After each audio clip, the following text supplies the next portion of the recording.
so pleased to be here to speak with you all today. I was trying to remember how many years it was. I was in this very room and I was sitting on the second row and I was doing what all of you are back here doing, congratulating the graduates. My daughter graduated from this program. Her name is Sharita Mitchell, and whoever works here, I don't know if you guys remember her or not, but she is really doing well and she's still working in the profession and she loves it. That's great. And so the first thing I want to say to all of you is you are victorious and you are triumphant and you are here, and congratulations to each and every one of you. Thank you. I am not going to be before you guys long. I have had one wonderful day. I'll just say it like that. And I left my notes, and so I am truly going to speak to you from the heart. And perhaps that is just the way God planned it to be. Amen. Yeah. I want to, first of all, let you know that I am Sandra A. Wright.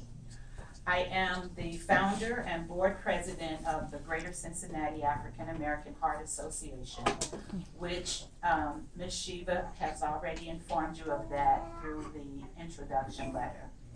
We're also known as GCAAHA. And so here you are today, beginning a new journey. Some of you have started this because you needed to have a paradigm shift in your life.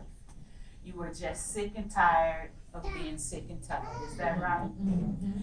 And so rather than feeling sorry for yourself and having a pity party, you decided to do something about that. Correct? Correct. Yes. And so that's a beautiful thing. What I want to talk to you about is this. Anything that we set out to do, typically we have to establish what? A plan. A plan. And with a plan comes sometimes something we call a to-do list. And on that list are a bazillion things. There's all kind of stuff and all kind of obligations and commitments and everything that we put in front of who? Ourselves. Exactly. I'd like you to be interactive with me. So if I ask you a question, please go ahead and answer. All right? Okay, so let's talk about that, ladies. We are notorious for being caregivers. Mm-hmm. You have started a profession of being a caregiver. Your job is going to require you to always look out and do and help and care for others, correct? Yes. Wonderful. Any of you have children? Yes. Okay. Some of you have aging parents who are growing elderly. You have to be caregivers for them, right? Mm-hmm. So as women, we wear many hats, and we are always busy. By nature, we are caregivers, correct? Yes, ma'am. And so we're always doing something for everybody. That list is this long. So was mine. As I was running about and pursuing and my passions and my dreams, feeling like life is just about to get good now. My children are grown. My grandchildren are doing fine. Hubby is great. Now it's my time to live. And then bam, out of nowhere, here comes the news of CHF, congestive heart failure. Oh, you lying? I said to the doctors. No, go back, look at something else, and come back here and talk to me about something different, because you have misdiagnosed me. That was my attitude. Seriously. And I lived in denial for about the next 2 years. What ended up happening through all of that process was, I'm sorry, I'm a little distracted. What ended up happening through that process has taught me greatly. And it's something that I want to leave you with today. On that to-do list, where are you? At the bottom. At the top. You just started. You said the right answer for At the most bottom. of us. Yes. We are at the bottom if we are on the list at all. Amen. Most of the time, we're not on the list. That's right. But you, my dear, gave the correct answer. We should, in fact, be at the top of the list. And I know the way we have been brought up in many households and beliefs, we think, oh, that is selfish.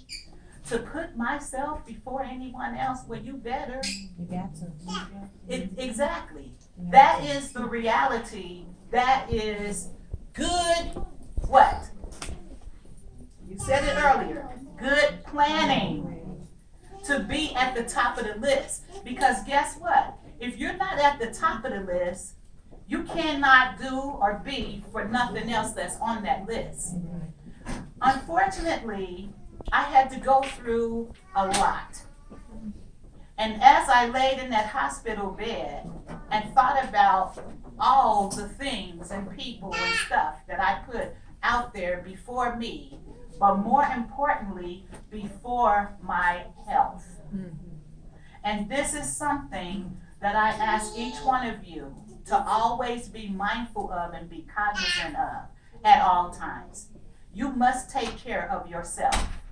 And taking care of yourself is not grab a quick little 15-minute nap and then I have to get up and go to my second job, throw some hot dogs in a pot, slam it on the table for the kids, kiss them all, and dash out the door. No, you must take some quality time for you. You Amen. have to be in a habit of that. Too many times we carry too much weight on our hearts. We want to take on everybody's problems and their burdens. God didn't ask us to do that. He said to cast that on Him. Understand your limits. You know your strengths. You are not the end all be all for everyone. Prioritize things. Make yourself first.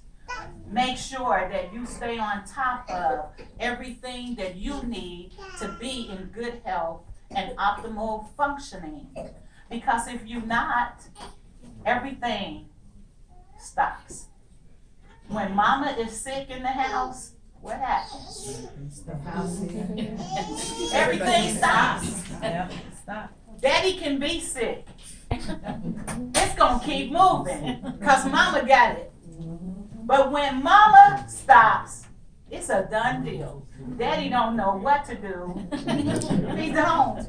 And he's there 24/7. He see everything that's happening, but he ain't paying attention. We have to know to take care of ourselves. That means mental, emotional, and physical. Do not bear things in your soul and you're internalizing about that all night and you're not getting a good night's sleep. And then you have to get up and go to work to care for someone else. You're not at your best. Many times we carry things that we really need to talk to someone about. And I am not talking about your best girlfriend. Mm-hmm. Sometimes we need to make an appointment. And it is okay. You understand that?